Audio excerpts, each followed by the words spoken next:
Now on 7 News at 4, we have new details on the San Jose shooting suspect. Those who knew the accused gunman are beginning to speak, giving a glimpse into what may have led him to open fire on his co-workers. Plus vaccine incentives. 7 News is there as a new approach gets launched in South Carolina, hoping to motivate more people to get that shot.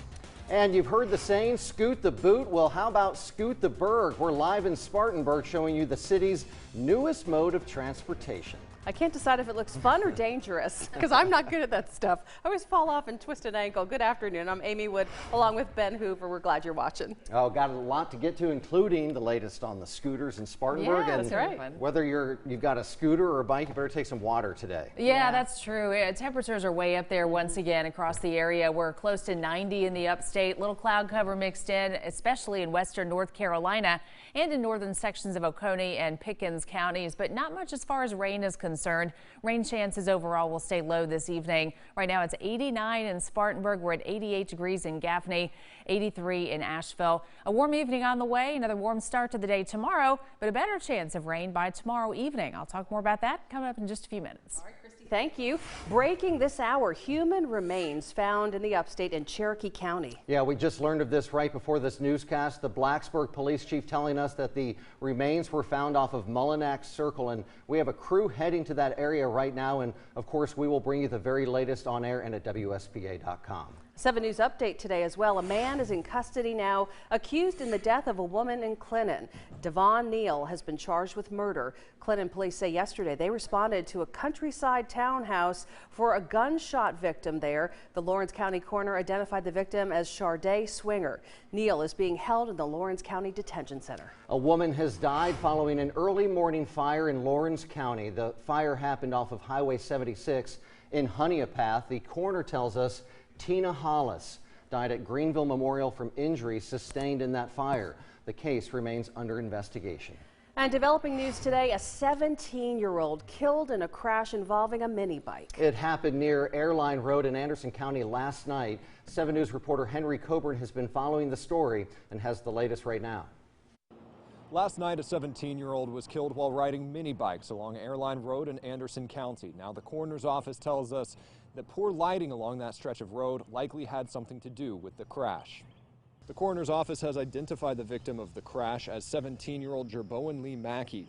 According to Highway Patrol, Mackey was riding mini bikes with his friends in a poorly lit stretch of Airline Road about 3 miles south of town. Just after 9 o'clock last night, troopers say the driver of a pickup truck did not see the bikers and hit Mackey. Officials say Mackey was not wearing a helmet and was thrown from his bike. He was declared dead at the scene. Now, at this time, no charges have been filed against the driver of that pickup truck. We'll continue following this case and bringing you the latest as we learn it. In Anderson, Henry Coburn, 7 News. Police and federal investigators are back on the scene of a mass shooting at a rail yard in San Jose, California, and so far the authorities really don't know why Valley Transportation employee Sam Cassidy gunned down 9 of his own co-workers yesterday morning. San Jose's mayor says that the co-workers had expressed concerns about his mental health. And we have the latest on the mass shooting. Of course, because of the mass shooting, that's renewed the call for Congress to pass legislation to end gun violence. Skylar Henry reports from the White House today.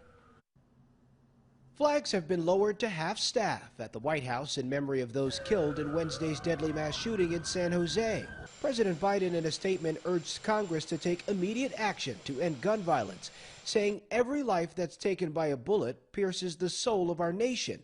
We can and we must do more. There's a sameness to this, and that numbness, I think, is something we're all feeling. Some members of Congress hope this latest gun violence spurs them into action. The time is now, and I am ready for a vote. But judging by a Senate committee hearing on gun violence in March, the parties remain far apart on this issue. Every time there's a shooting, we play this ridiculous theater where this committee gets together and proposes a bunch of laws that would do nothing to stop these murders. This is a preventable epidemic. We've got to solve it. Chris Brown is the president of the gun control group Brady and says the pressure is on the Senate. What do you think it takes to spark some sort of substantial reform? Look, I think we're very close to seeing substantial reform happen, but I think it's going to take an awakening of a few members in the Senate. There have been 62 mass shootings just this month alone, according to Gun Violence Archive, which defines a mass shooting as 4 or more people shot or killed other than the shooter. Skylar Henry, CBS News, the White House. The House passed a bill expanding background checks back in March, but it stalled in the Senate. As millions of Americans head off for their Memorial Day celebrations, many, of course, will be dropping those masks. It comes as vaccination numbers continue to rise and states loosen restrictions.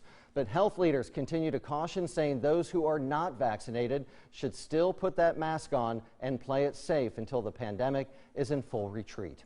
With 60% of South Carolinians unvaccinated against COVID-19, state health leaders hope some new approaches will help. One of those changes is happening at the federally supported state-run mass vaccination site in Columbia, and that's where we find our Jason Raven. Nurses began administering the Janssen, also known as the Johnson & Johnson vaccine, here at the mass vaccination site at Columbia Place Mall. Now, officials say they're hopeful this will entice more people to get vaccinated here. According to the State Emergency Management Division, the site has the capacity to give 1,000 doses a day. They haven't hit that number just yet, but officials say in the last 6 weeks, the site is one of the few in the whole country seeing their vaccination numbers increase per day. The site is set to close down June 9th, so the federal government is giving the site the single-dose Janssen vaccine to make sure everyone who stops by from now until then is fully vaccinated. Officials are hopeful this will generate more interest in the site. So far, it's been very positive, though. We had a line at the gate this morning waiting to come in here of numerous cars, which was great to see. It's been pretty steady all day. But we keep hoping we'll hit that day where we run out of vaccine, because that's what we want to do. We want to get as many shots in the arms as possible. And DHEC says 1,500 Janssen doses have been delivered to this site from the federal government. In Columbia, Jason Raven, 7 News. The need for transportation is growing in parts of the upstate, but there may be some relief. The United Way of the Piedmont says with higher commuter costs, people are finding it hard to get to work or get their family to school. Now the organization, along with several other agencies, are starting to offer a $350 Lyft pass to those who are facing these kinds of hardships. It's a barrier for folks in our community who are trying to, get to work or school. We are a community that's very dependent on having individual transportation. To be eligible, you need to either attend work or school in Spartanburg or Cherokee counties, and you also need to provide verification. We have a link to the application on our website, WSPA.com. So let's talk about these new scooters that are coming to downtown Spartanburg now, and to celebrate for the next few days, everyone rides for free. That's pretty exciting. If you don't have Memorial Day weekend plans, this might be your act. Here's 7 News reporter Scotty K. I guess you're on board there, Scotty, and I see your helmets on. Are you ready to go? That's right, Amy. Safety first. There's a new mode of transportation here in downtown Spartanburg, and it's this e-scooter. City leaders say they're hoping it brings more traffic and more money to downtown businesses. Now take a look at this video I shot earlier of the ribbon cutting. The e-scooter company Blue Duck launched their first fleet of these scooters in South Carolina today. They just happen to be located right here in Sparkle City. City leaders say non-vehicular transportation has already proven to be successful in the downtown area, with more than 100,000 miles ridden on their B-cycles. The city believes these new scooters will make it even easier and more fun for folks to move around downtown. There are 100 scooters that can be ridden in bike lanes or streets where the speed limit is 25 miles per hour or less, like the street I'm on. You must be 18 or older with a valid driver's license. To celebrate the launch, like you mentioned, Amy, rides will be free this Thursday through Monday. Community leaders say one of the main goals behind the scooters is to connect residents to one another. When we are out of our cars, we look each other in the eye, we speak and wave, we stop in local shops and enjoy public art, and that builds community. Building community makes us stronger and more resilient. It tears down barriers and connects us to one another, and we all need more of this.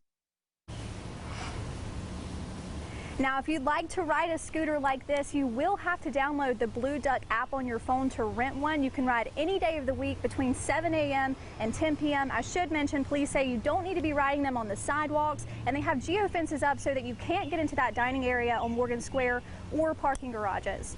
We're live in Spartanburg. Scotty K, 7 News. Scotty on a scooter. We like it. Well, from scooters to bikes, but these wheels are providing more than just exercise. A bike shop in Greenville with a new spin on helping others.